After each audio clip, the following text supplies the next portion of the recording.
ایک مرتبہ ایک بہت بڑا عالم و فاضل اور دانشور بخارا سے دہلی آیا۔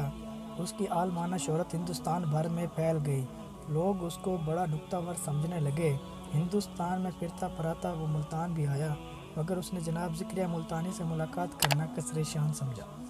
کافی عرصہ ملتان میں قیام کرنے کے بعد جب وہ وہاں سے واپس جانے لگا تو اس کے حواریوں اور ساتھیوں نے اس کو کہا کہ آپ ایک مرتبہ جناب ذکریہ ملتانی سے تو مل لیں۔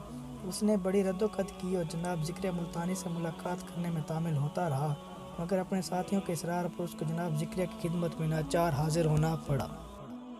اس عالم نے لمبے لمبے بال رکھے ہوئے تھے، جن کی ایک لمبی سی لٹ اس کے شانوں پر جھول رہی تھی، اور اس کا بڑا سا عمامہ باندھ رکھا تھا جس کا شملہ نیچے لٹک رہا تھا۔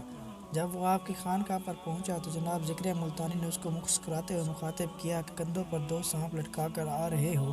یہ بات کرنے کی دیر تھی کہ اس عالم نے دیکھا کہ اس کے کندھوں پر 2 واقعی اصلی سانپ لٹک رہے تھے۔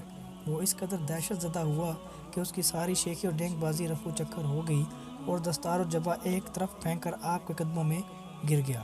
آپ نے اس کو اٹھایا اور فرمایا، بس اتنی سی بات سے گھبرا گئے؟ تو یہ تمہارا غرور اور برتری تھی جو تمہیں اللہ نے سانپوں کی شکل میں دکھائی۔ اس غرور کو ساتھ لیے پھر رہے ہو، اور جب وہ اصلی شکل میں نظر آئے ہیں تو خوف زدہ ہو گئے ہو۔ یہ سن کر وہ عالم بہت شرمندہ ہوا اور آپ کے قدموں میں گر کر معافی کا خواستگار ہوا۔ آپ سے بیعت ہو کر اس نے جبہ دستار پرے پھینکے اور سر بھی منڈوا لیا، اور آپ کے ساتھ ایک عرصے تک حجرے میں بند ہو کر عبادت و ریاضت میں غرق رہا۔